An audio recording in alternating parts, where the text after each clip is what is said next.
Hello everyone. आज की video में चैप्टर डीप वाटर इसके हम एमसीक्यूज़ डिस्कस करेंगे। तो सबसे पहले हम इसके एमसीक्यूज़ डिस्कस करेंगे, उसके बाद इसके एक्सट्रैक्ट बेस्ड क्वेश्चंस को भी डिस्कस करेंगे। सबसे पहले हम एमसीक्यूज़ में स्टार्ट करते हैं with question number 1। So the first one is, what do you think you can do to me? These words were spoken by Douglas to. तो ये किस पर्सन को डोगलस जो हमारे राइटर हैं उन्होंने बोले थे? ऑप्शंस हैं, to a shark, to his enemy, to terror, to a boy who pushed him. So it is the answer to the question is to terror. So जब उन्हें डर लग रहा था तो उन्होंने अपने ही फियर को ये चीज़ बोली थी। नेक्स्ट है, when he regained consciousness he. So options are, laughed at his experience, had 104-degree Fahrenheit fever, shook and cried and did eat anything, told his mother about his misadventure. So जब बेहोश होने के बाद जब उन्होंने अपनी consciousness को regain किया तो उस टाइम उन्होंने बहुत ज़्यादा वो रोए थे and he didn't eat anything. So he was panicked and he was nervous, he shook and cried. So यहाँ पर सी ऑप्शन आंसर है। Next one, when Douglas tried to yell. So options are, everyone came to his rescue, no sound came out, his father arrived, the lifeguard dived to save him up. So answer है, no sound came out, क्योंकि बहुत ज़्यादा वो scared थे and उनके throat से, मुंह से आवाज़ तक नहीं निकल रही थी, तो इसलिए यहाँ पर बी ऑप्शन आंसर है। His mother warned him against swimming in the Yadma river because it had strong currents. It was meant only for boating.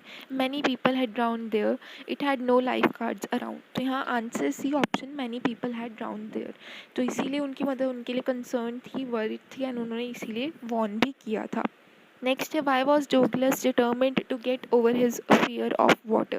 So, because he wanted to swim in water of a cascade, because his friend had challenged him, because he had a bet on it, because he wanted to win a medal. So, simple answer first option है, because he wanted to swim in the waters of cascade. तो ये जो उनका fear था ये उसे निकालना चाहते थे. He wanted to overcome his fear of water. Next question, what is the theme of the story Deep Water? Victory in facing the fear, being fearful, to learn swimming, all of these. तो उनका जो main मकसद था and also the theme is to overcome the fear. So victory in facing the fear ये हमारा answer हो जाएगा। The most appropriate justification for the title of the chapter Deep Water is that. तो यहाँ पर आप ऑप्शंस देखेंगे तो यहाँ सी ऑप्शन बिल्कुल करेक्ट होगा कि it underlines the author's fear of water and how he overcomes it. तो ये करेक्ट डिस्क्रिप्शन है, जस्टिफिकेशन है for the title of the chapter. उन्होंने कैसे अपने फेयर को ओवरकम किया, सो it is based on that. Now next one, choose the quote that does not resonate with the central idea of the chapter. So यहाँ पर आप देखेंगे, अगर आप second quote देखेंगे, never trust your fears, they don't know your strength. Now this is not suiting other, बाकी जो है they resonate correctly, तो यहाँ हमारा आंसर ऑप्शन 2 सेकेंड आ जाएगा। Next is, Samuel has a phobia of heights but is scared and cannot overcome it. Choose the option that displays an advice. तो यहाँ पर आप ये सब पढ़िए, काफ़ी अच्छा क्वेश्चन है। तो आप यहाँ पर बी ऑप्शन देखिए, If I were you, I'd begin small, like spending 10 minutes looking down from my balcony each day for a week. तो इस तरह से वो अपने हाइट को के फियर को, फोबिया को ओवरकम कर सकता है। छोटे छोटे कदम ले, पहले उसे देखे 10 मिनट्स के लिए, फिर इस तरह से इसको वीक बाय वीक इंक्रीज करे। तो this is the correct advice that one should give to Samuel. Next है, the chapter that chap that threw me in was saying, but I was only fooling. Choose the option mentioning the personality trait of this chap. So यहाँ देखो options है, persuasive, irresponsible, domineering, manipulative and careless. तो देखो यहाँ पर जो irresponsible है ये तो आना ही आना है, एंड डोमिनेरिंग ये भी डेफिनेटली आएगा, ये उसका पर्सनैलिटी ट्रेट था, अपने आप को बड़ा समझता था इसलिए डोमिनेट करता था। एंड द लास्ट ऑप्शन जो आएगी कैरलेस। सो ये 2, 3, 5 ऑप्शंस इसका आंसर आएंगी।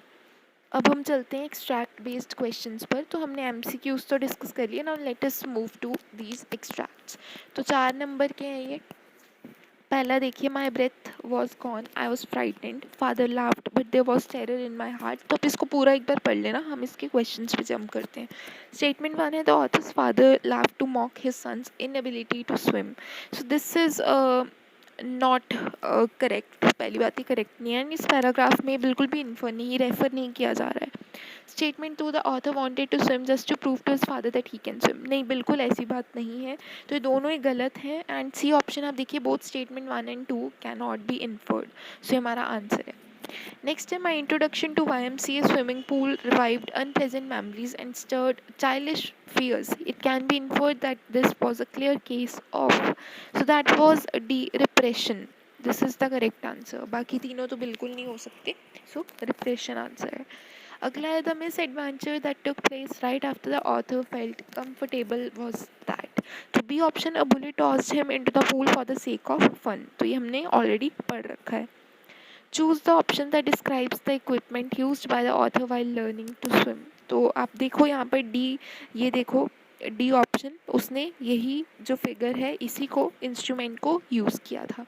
अब हम अगले एक्सट्रैक्ट बेस्ड क्वेश्चन पे जा रहे हैं। सो आप इसको पढ़िए एंड हम क्वेश्चन देखते हैं। The author tried his best to jump out of water.